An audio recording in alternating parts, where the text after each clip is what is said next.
নমস্কার, আমি সমরনাথ চ্যাটার্জি, বড়নগর বিধানসভা কেন্দ্রের 29 নম্বর ওয়ার্ডের একজন নাগরিক। বিশ্বাস করুন, অনেক দিন পর একদম নিজের মনের বিবেকের দংশনে দগ্ধ হয়ে আমি আজকে আমার কথা ব্যক্ত করতে এসেছি।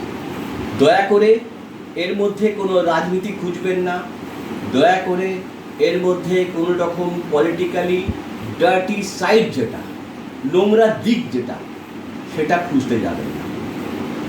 নতুন সরকার এসছে, নতুন সরকারের বরিষ্ঠ মুখ্যমন্ত্রী, যার কাজের উন্মাদনা আছে, যিনি প্রকৃত একটা সুশাসন দেবার মন মানসিকতা নিয়ে বাংলার মসনদে এসেছেন।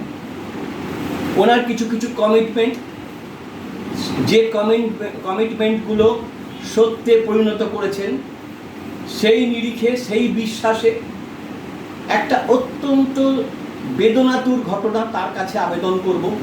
জানি না তার কাছে পৌঁছবে কিনা, অলরেডি পৌঁছেছে, আমার আবেদনটা পৌঁছবে কিনা তা সত্ত্বেও আমি আপনাদের বলবো, দেখুন, দক্ষিণ 24 পরগনার বারুইপুরের একটা ছোট্ট গ্রাম সূর্যপুর, অত্যন্ত ছোট্ট একটা গ্রাম।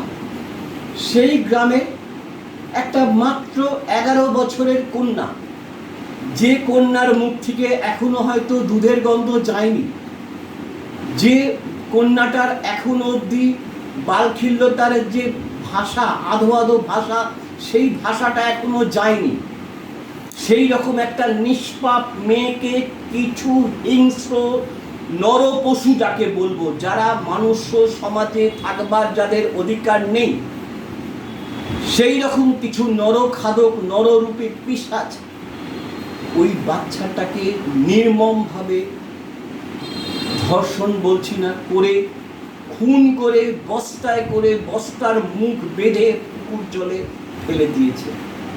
কি নৃশংস, কি অমানবিক কথা! একজন মেয়ের বাবা হিসেবে, একজন পশ্চিমবঙ্গের মানুষ হিসেবে, একজন সাধারণ মানবিকতার মন মানসিকতা নিয়ে আজকে আমি বলতে বাধ্য হচ্ছি, দয়া করে এর মধ্যে কোনো রাজনীতি না খুঁজে আসুন, যে বা যারা এই পৈশাচিক ঘটনাটা ঘটালো তাদেরকে আমাদের শ্রদ্ধেয় মুখ্যমন্ত্রী শুভেন্দু অধিকারীর কথা মতো সকালে ধরবো আর রাত্রির বেলা খতম করে দেবো। নো বিচার, নো ল, নো অ্যাডমিনিস্ট্রেশন। সকালে জমা হবে, রাত্রিরে খরচ হবে। আমি দয়া করে বলবো, আপনি আপনার কথা রাখুন। পুলিশ অত্যন্ত ভালো কাজ করেছে, পুলিশ অত্যন্ত মর্মান্তিক যে ঘটনা, সেই ঘটনার সমব্যথী হয়ে যারা এই নারকীয় ঘটনা ঘটিয়েছে তাদের গ্রেপ্তার করেছে। আমি মুখ্যমন্ত্রীর কাছে বলবো, দয়া করে কোনো ফাস্ট ট্র্যাক কোর্ট নয়, কোনো আইন নয়, কোনো বিচার নয়, কোনো রকম কোনো এক্সকিউজ দেবার কোনো রকম কোনো রাস্তা নয়। এরা হচ্ছে ঘৃণ্যতম সমাজের নরকের কীট। সভ্য সমাজের মানবতার প্রাচীরে এদের থাকবার মতো কোনো অধিকার নেই।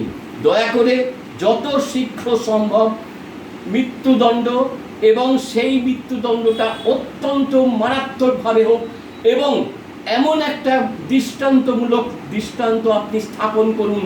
আমরা আরজি কর দেখেছি, আমরা হাজরা ল কলেজ দেখেছি, আমরা আর একটা এইরকম ঘটনা দেখলাম, যেটা নাবালিকা, যার মধ্যে যাকে পৃথিবী থেকে সরিয়ে দেওয়া হলো, যে সবেমাত্র শিক্ষার আলোয় আলোকিত হতে চেয়েছিল, যে সবেমাত্র একটা সুন্দর মুক্ত পরিবেশ চেয়েছিল, আমরা বাবা মা হিসেবে আমরা তার কাছে দিতে পারলাম না। এটা আমার কাছে অপরাধ বোধ মনে হচ্ছে একজন নাগরিক হিসেবে, কারণ আমারও মেয়ে আছে, আমারও মেয়ে আছে। এমন একজন সেলিব্রিটি বলেছিলেন, যদি আমার স্ত্রীর দিকে কেউ হাত তোলে, আমার স্ত্রীর দিকে কেউ তাকায়, তার চোখ উপড়ে নেব।